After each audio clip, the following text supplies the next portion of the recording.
ஏழையாகாம இருக்கிறது என்ன பண்றது? நம்ம பணக்காரங்க ஆயிட்டோம், திருப்பி ஏழை ஆகக்கூடாது. இப்போ பார்த்த விஷயங்கள்ல ஷேர் பண்ணலாம். ஃபர்ஸ்ட் வந்து சேமிக்கணும். நம்ம பிள்ளைங்க வந்து அண்ணன் படிக்க வைக்கிறான், தங்கச்சி படிக்க வைக்கிறான் அப்படிங்கிற மாதிரி நம்ம கொண்டு போய் பெரிய இதுல நம்ம கொண்டு போய் சேர்க்க கூடாது.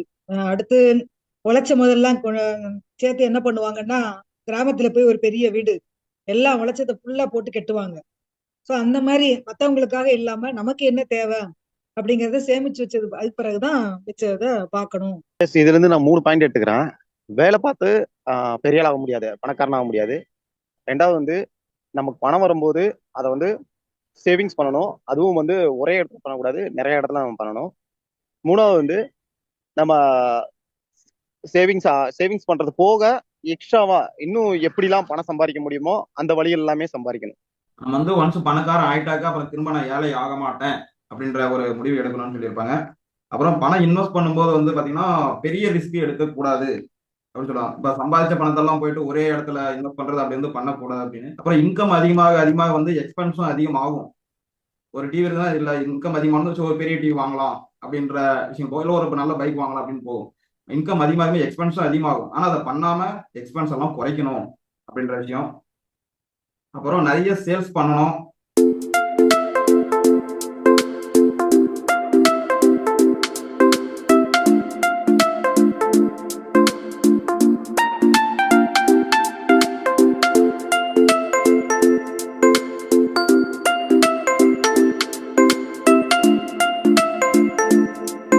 நம்ம நெட்வொர்க் மார்க்கெட்டிங்ல இதுதான் வந்து மெயின் பேஸு. இது தெரிஞ்சா போதும், யாரு எப்படியாப்பட்ட ஆளா இருந்தாலும் நம்ம ஆடாம அசராம அப்படி யானை மாதிரி நின்று ஒரு பிசினஸ் பண்ண முடியும். அதுதான் அப்ஜெக்ஷன் ஹேண்ட்லிங். இந்த இந்த விஷயம் வந்து பெரிய பெரிய நெட்வொர்க்கர், பெரிய லீடர்ஸு, ரொம்ப வருஷமா இருக்கிறவங்களுக்கு கூட இந்த விஷயம் பண்ண முடியாது, தெரியாது. ஏன்னா ப்ரொஃபஷனலா எப்படி படிக்கணும் அப்படிங்கிறது அவங்களுக்கு தெரியுமான்னு தெரியல. நம்ம இது இன்டர்நேஷனல் லெவலுக்கு படிச்சுட்டு இருக்கோம். இந்த அப்ஜெக்ஷன் ஹேண்ட்லிங் படிச்ச ஒரு ஆளு எல்லா பிசினஸ்லயும் அதை யூஸ் பண்ண முடியும். அவங்களுடைய ஃபேமிலியில வர பிரச்சனைகளை கூட ஹேண்டில் பண்ண முடியும். அப்படி நிறைய பேர் நிறைய ஸ்டூடெண்ட் ஹேண்டில் பண்ணி சரி பண்ணியிருக்காங்க. ப்ராஸ்பெக்ட் கிட்ட பேசுறோம், பழகுறோம், அவங்க சொல்ற அப்ஜெக்ஷனை வந்து நம்ம எந்த மாதிரி எடுத்துக்கிறோம்? இது நிறைய வாட்டி நான் பிளான் கொடுக்குறப்பெல்லாம் பார்த்தீங்கன்னாக்கா சொல்லியிருக்காங்க சார், டைம் இல்லை, அதே சமயம் இப்போ என்கிட்ட காசு இல்லை அப்படின்னு சொல்லியிருப்பாங்க. நான் திருப்பி அதெல்லாம் நம்புறது கிடையாது. நான் எப்படி சொல்லிடுவேன்னாக்கா, இது வந்து காசு இல்லைன்னு சொல்றீங்களே, இதுக்கு தான் வந்து இந்த வாய்ப்பு நாங்கள் கொடுக்குறோம். இப்போ இதுவே உங்களுக்கு ஒரு உடம்பு சரியில்லை, சுகம் இல்லை, எமர்ஜென்சியாக ஹாஸ்பிட்டலுக்கு போய் ஆகணும்னு சொல்லிட்டு இருக்கப்ப காசு இல்லைன்னு சொல்லிட்டு வீட்லயே உட்காந்துருப்பீங்களா, இல்லை எங்கேயாச்சும் அரேஞ்ச் பண்ணிட்டு உங்களுக்கு ஒன்றா ட்ரீட்மெண்ட்டை நீங்கள் எடுப்பீங்களான்னு சொல்லி அவங்க ஜாயின் பண்ணுறாங்களா இல்லையோ, பட் நான் இப்படி நான் நறுக்குன்னு கேட்டு விட்டுறது. இந்த கேள்வி கேட்டதுக்கு அப்புறம் எத்தனை பேர் உங்களோட உடனே மன்னிச்சுக்காங்க நான் உடனே ஜாயின் பண்றேன் எத்தனை பேர் சொல்லியிருக்கேன்? 10ல எத்தனை பேர் சொல்லுவாங்க?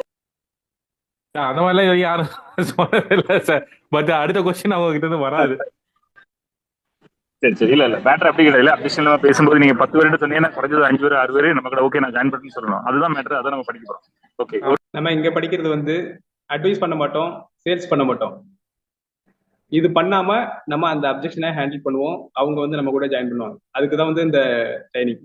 எஸ், இது நான் நிறைய இடத்துல ஏமாந்திருக்குன்னு தான் சொல்லணும். என்ன சொல்லுவாங்கன்னா, பணம் இல்லப்பா அப்படின்னு சொல்லுவாங்க. அந்த அந்த ஒரு பாவமா மூஞ்சி வச்சுட்டு சொல்லுவாங்க இல்லையா, அந்த மாதிரி சொல்லும் போது ஒருவேளை உண்மையிலேயே பணம் இல்லை போல அப்படின்னு அதை நம்புற ஒரு ஒரு நபரா மாறி வேற அதுக்கப்புறம் வந்து அவங்கள வந்து கம்பல் பண்ண முடியாது. அதுக்கப்புறம் அவ்வளவுதான், சரி ஓகே நீங்க எப்ப பணம் வருதோ அப்ப பாத்துக்கலாம் அப்படின்ற மாதிரி. செலவுக்கு எவ்வளவு பணம் வேணும்னு சொல்லுங்க, நான் வரேன், இப்போதைக்கு அந்த செலவுக்கு என்ன தரேன் அப்படின்னா. இல்ல அப்படி எதுவும் சொன்னது கிடையாது.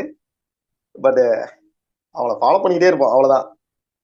ரீவயரிங். நம்ம வந்து மைண்ட்ல வந்து என்னெல்லாம் நினைச்சிட்டு இருக்கோம், அது ஒண்ணு. நம்மளோட மைண்ட் செட் எப்படி இருக்கணும்? ஓகே, இதை ஷேர் பண்ணலாம். நம்ம மைண்ட் செட் எப்படி இருந்துச்சு, எப்படி இருக்குது? நம்ம ஒரு அப்ஜெக்ஷனை வந்து நம்மகிட்ட சொல்றாங்க அப்படின்னா, முன்னாடி எல்லாம் காசு இல்லை அப்படின்னு சொல்றாங்க அப்படின்னா உண்மையிலேயே அவங்ககிட்ட காசு இல்லை போல அப்படின்ற ஒரு மைண்ட் செட் தான் இருக்கும் முன்னாடி இருந்தெல்லாம். ஆனா அதுக்கு பின்னாடி ஒரு கதை இருக்கு, அது என்னன்றதை அவங்க கிட்ட நம்ம கேட்டு தெரிஞ்சுக்கணும். அப்ப அந்த அப்ஜெக்ஷனுக்கு என்னவோ அதுக்கு தகுந்த பதில் நம்ம கொடுத்தோம்னா அது வந்து கிளியர் ஆகும் அப்படின்றது. ஸோ அவங்களோட ஸ்டோரிஸ் எல்லாம் நம்ம கேட்க ஆரம்பிக்கணும் அப்படின்றது. ஆமா, இது எல்லாமே வந்து நம்ம அப்ஜெக்ஷன் படிச்ச பிறகுதான் இந்த விஷயமே நமக்கு தெரியுது இல்லையா? இதுக்கு முன்னாடி வரைக்கும் அப்படியே பிளாங்கா நம்ம கேட்டுட்டு சரி ஓகே பார்க்கலாம் அப்படின்னு சொல்லிட்டு வந்துருவோம். எத்தனை பேர் இந்த மாதிரிலாம் பண்ணிட்டு வந்திருக்கோம்? சார் அப்ஜெக்ஷனிங் வந்து நம்ம நெட்வொர்க் மார்க்கெட்டிங் மட்டும் கிடையாது சார், எல்லா இடத்துலையுமே நமக்கு ஒரு அப்ஜெக்ஷன் இருக்குது. வீட்டில், ஆஃபீஸில், ஃப்ரெண்ட்ஸுங்க கிட்ட யாருக்கிட்ட பேசினாலும் நம்ம ஒரு விஷயத்த நம்ம நெட்வொர்க் மார்க்கெட்டிங் தவிர்த்து வேற பொதுவாக எந்த ஒரு விஷயத்த நம்ம சொன்னாலும் அந்த அப்ஜெக்ஷன்ன்றது எல்லா இடத்துலையுமே இருக்குது. ஆனால் அந்த இடத்துல நம்ம எப்படி கையாளுறோன்ற இதை வச்சு தான் நம்மளோட சக்ஸஸ்ன்றது இருக்குது. அது அப்ஜெக்ஷன் படிச்ச பிறகு யாரு எப்போ எந்த அப்ஜெக்ஷன் சொல்லுவாங்க அதை நம்ம வந்து ஹேண்டில் பண்றதுக்கு ரொம்ப ஆர்வமா இருக்கும் சார். ஏன் வந்து நம்மள டாக்டரா சொல்றாங்க? டாக்டர் வந்து நேரடியா ஒரு நோய்க்கு வந்து டக்குன்னு போய் மருந்து கொடுத்துட மாட்டாங்க, அதை சரி பண்ணிட மாட்டாங்க. அதுக்குன்னு ப்ரொசீஜர் இருக்கு, அந்த மாதிரி கொண்டு போயிட்டு தான் பண்ணுவாங்க. அதே மாதிரி இங்கேயும் நம்ம ஒரு ப்ராஸ்பெக்ட் பாக்குறோம் அப்படின்னா அவர் சொல்ற அப்ஜெக்ஷனை, அது பின்னாடி இருக்கிற காரணம், இந்த மாதிரி விஷயங்களை அனலைஸ் பண்ணி தான் நம்ம கொண்டு போவோம். அப்போதான் வந்து சரியா அது முடியும். அவங்களுக்கும் நமக்கும் வந்து அந்த உறவு வந்து நீடிக்கும். இந்த 4 ஸ்டெப்ஸ் சொல்லலாம். அதே மாதிரி ரிஜெக்ஷன், அப்ஜெக்ஷன், இந்த வித்தியாசம் தெரியுதா நமக்கு? ரிஜெக்ஷன் அப்படின்னா அது வந்து ரிஜெக்ஷன் கிடையாது. இன்னைக்கு வேணாம் அப்படின்ற ஒரு விஷயம் அவங்க நம்ம டெஸ்ட் பண்ற விஷயமா இருக்கலாம், இல்ல இது சரியான விஷயமா போயிட்டு இருக்கா அந்த ஒரு விஷயம் வெயிட் பண்ண வைக்கிறதா ரிஜெக்ஷன்ன்றது. அப்ஜெக்ஷன்ன்றது எனக்கு இந்த மாதிரி ஒரு விஷயம் நடந்திருக்குது அப்படின்னு சொல்ற விஷயங்களா இருக்கலாம். இப்போ கம்பெனி இந்த மாதிரி எல்லாம் போயிருக்கு நீங்க சொல்றது, இதெல்லாம் வந்து அப்ஜெக்ஷன். இதுக்கு எனக்கு பதில் கொடுங்க, நான் இப்போ ஜாயின் பண்றேன் அப்படின்ற விஷயங்கள் இதான் நான் பார்க்கறேன். அப்ஜெக்ஷன் வந்து அவங்களுக்கு நிறைய சந்தேகம் இருக்கும், அந்த சந்தேகத்தை நம்ம வந்து கிளியர் பண்ணணும். அதான் அப்ஜெக்ஷன் ஆகுது. அப்ஜெக்ஷனும் ரிஜெக்ஷனுமே ஒரே ஈவெண்ட் தான்ன்ற மாதிரி சொல்லுவாங்க. ஆனால் இப்போ டீமில் இப்போ இவங்கெல்லாம் பேசுகிறத பார்க்குறப்ப அப்ஜெக்ஷனுக்கும் ரிஜெக்ஷனுக்கும் வித்தியாசம் நிறைய வேறுபாடு இருக்குன்றது கொஞ்சம் தெளிவாக புரியுது சார். இப்போதைக்கு உங்களோட கான்ஃபிடன்ஸ் லெவல் சொல்லலாமா? ஸ்டார்டிங்ல எப்படி இருந்துச்சு, இப்போ எவ்வளோ இருக்குது, இது இன்னும் போக போக இன்னும் எப்படி இன்க்ரீஸ் ஆகுது? இப்போ மாஸ்டர்ல வந்து 10 ப்ளஸ் ப்ளஸ் ப்ளஸ் அந்த மாதிரி சொல்லுவாங்க. இப்போ நமக்குலாம் அந்த லெவல் வர்றதுக்கு கொஞ்சம் டைம், ரொம்ப நாள் எடுக்கும். 10க்கு 8 மார்க் கொடுக்கலாம். பல இதில் பேஸ் பண்ணும்போது வந்து இதைத்தான் நீ சொல்லுவேனா எதிர்பார்த்துக்கிட்டு இருந்தேன், என்ன சொல்லு ஓ இதைதானா அப்படின்ற மாதிரி ஒரு மைண்டு அதை பேஸ் பண்ற விஷயங்கள். ஆமா, அவங்க மூஞ்ச வச்சே கண்டுபிடிச்சிருவோம் நம்ம என்ன சொல்ல வராங்க அப்படின்னு சொல்லிட்டு. இந்த கான்ஃபிடன்ஸ் லெவல் கூடுறதுக்கு என்னெல்லாம் பண்ணணும், இப்போ எவ்வளோ லெவல்ல இருக்கும்? ஒருத்தவங்கள்ட்ட பேசுறோம், பழகுறோம், அவங்கள்ட்ட வந்து பிசினஸ் காமிக்கிறோம், நமக்கே தோணும் உள்ளுக்குள்ள இவரை வந்து இவ்வளவு லெவல்ல வந்து நம்ம க்ளோஸ் பண்ணலாம் அப்படின்னு நமக்கே தெரியும். அது எப்ப தோணி இருக்கா? அதாவது படிக்கிறதுக்கு முன்னாடி நம்ம க்ளோசிங் கொடுத்துருவோம், அவங்க கேட்குறாங்களா இல்லையா அதெல்லாம் தெரியாது. எனக்கு என்ன வேணும் எனக்கு என்ன வேணும், நம்ம வந்து க்ளோசிங் கொடுத்துடணும் அப்படின்னு தான் வரும். அது வந்து அந்த ட்ரைனிங் வேற. இதில் வந்து அவங்க ரிலேஷன்ஷிப் பேசி இப்போ அவங்கள்ட்ட அந்த ஸ்டெப்பு போயிட்டு பேசிகிட்டே இருக்கும்போது அவங்களா வருவாங்க, அவங்களா கேட்பாங்க. அவங்கள கேட்கும்போது தான் நம்ம ஆப்ஷன் சொல்லுவோம். அது அவங்களே விரும்பி சரி இதில் நான் பண்ணிக்கிறேன் அப்படின்னு மாதிரி அவங்க சொல்லுவாங்க. அந்த மாதிரி தான்.